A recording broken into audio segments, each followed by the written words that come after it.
When it comes to sales forecasting, you're sure to have some tense moments. You see, on one hand, you've got this thing called spread that you want to keep at a minimum. This is so your money isn't tied up in current assets. More on that later. On the other hand, you always want to keep an eye out for risks associated with stockouts or inventory expansion. A good forecast will look to identify these kinds of risks. Why is this important? Stockouts are hugely expensive. Likewise, if your inventory expands too much, you could very well run out of cash. Not good. In fact, sales forecasting is a way to help avoid these risk scenarios, or at least give you a head start in heading them off. Here's a random simulation from another school. The class just finished round 3, so let's see if any of the teams are struggling with forecasting. Here's our market share report, the units sold versus demand chart. Let's see if anything sticks out. Looks like the segments didn't clear in high-end, performance, or size. Wow, not good. It's bad enough when one team stocks out, but every team stocked out in the high-tech segments. Let's take a closer look at the high-end segment. Yep, every competitor stocks out. But when we look at the actual versus potential chart, we see that Erie is the only team that drove the stock out. These light bars are what the teams actually sold. The dark bars are what the customers wanted to buy.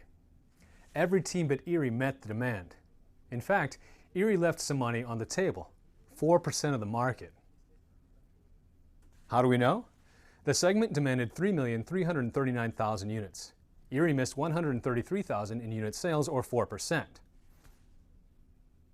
What did this really cost them?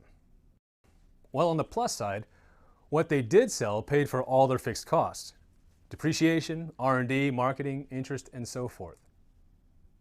From this point, all additional sales contribution margin goes right to the bottom line. That's almost pure profit. Sure, it's taxable, but that's it. So what went wrong? Here's where the Erie team ran into trouble: the Echo product. You see here that Echo was priced at $39. Material costs were $14.70, and labor was $9.59. This means that every missed unit represented a contribution margin loss of $14.71. Now let's multiply that by 133,000 units they could have sold. Erie actually missed a pre-tax profit of $1,964,000. After tax, that's a whopping $1.3 million. Even worse, Echo's huge plant was only 35% utilized.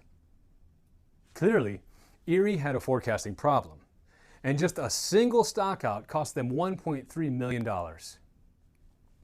What about another risk? Inventory expansion. This is the reverse of our stockout problem. Did any of our teams see a huge expansion in inventory? Let's check out the cash flow statement. The negative numbers indicate that everyone had an inventory expansion. This means cash was being drawn out of the cash account. But look at Digby and Erie.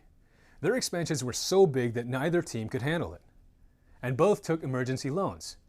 Digby's to a tune of $17.1 million, and Erie's at $4.5 million. We also see problems on the production page. Digby's problem was the day's product, with over 6 months of inventory. Likewise, Erie's EAT and EB products each had over 6 months of inventory. Now let's pick a segment and develop a forecast.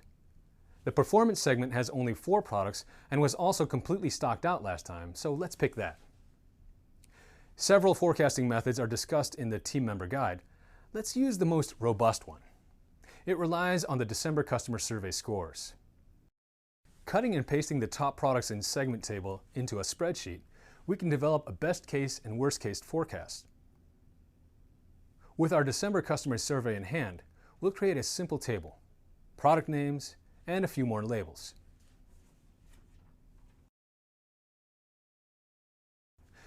The simulation runs a customer survey every month.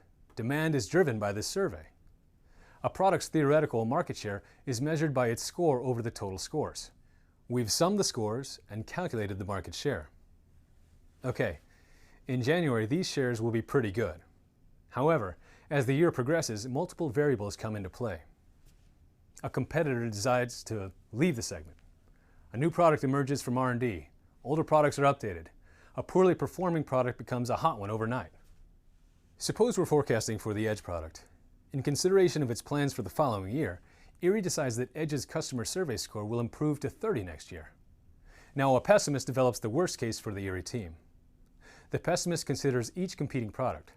She asks, will revisions, sales and promo budgets, and price points improve the competing scores?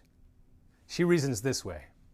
If previous trends hold, competitors could continue to make heavy investments in sales and promo. An increase in a competitor's automation might trigger a price cut. Competitor R&D projects could improve their products relative to hers. New products are bound to enter the stream. When considering each competing product, our pessimist arrives at a worst-case guess for their improvements. Looking at the production page, she sees that a new product is about to emerge.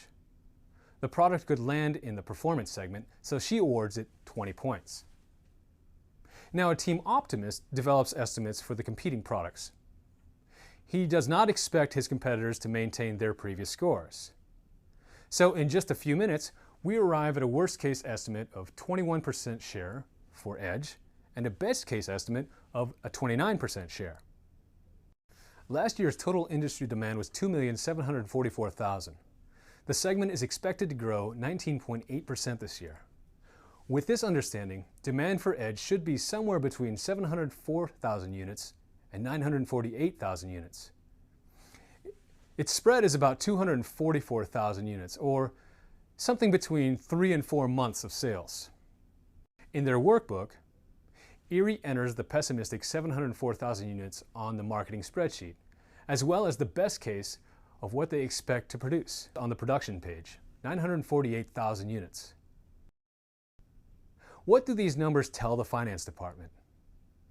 In effect, we think we could sell 948,000 units, but on the other hand, we might actually only sell 704,000. So let's plan for a worst-case inventory of 244,000 units of Edge. You plan for the worst, hope for the best. Now what about those emergency loans? In your worst case, as long as you have at least $1 in cash on your pro forma balance sheet, you should not take an emergency loan. Likewise, you can't stock out unless your results actually turn out to be even better than you expected. Let's look at something else. With a simple spreadsheet like this, it's very easy to run a few what-ifs. For example, suppose our optimist decides that the Bold product is about ready to throw in the towel and exit the segment. We change Bold's score to 0 in the best case. Now our best case demand would rise to 1,027,000.